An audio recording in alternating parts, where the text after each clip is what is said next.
لا إله إلا الله محمد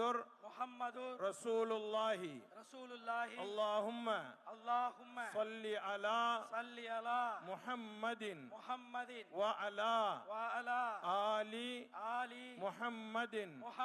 وبارك وسلم عليه اللهم لك صمت وبك آمنت وعليك توكلت وعلى رزقك أفطرت فتقبل مني يا الله உனக்காகவே நோன்பு நோற்றோம் உன்னுடைய அருளாலேயே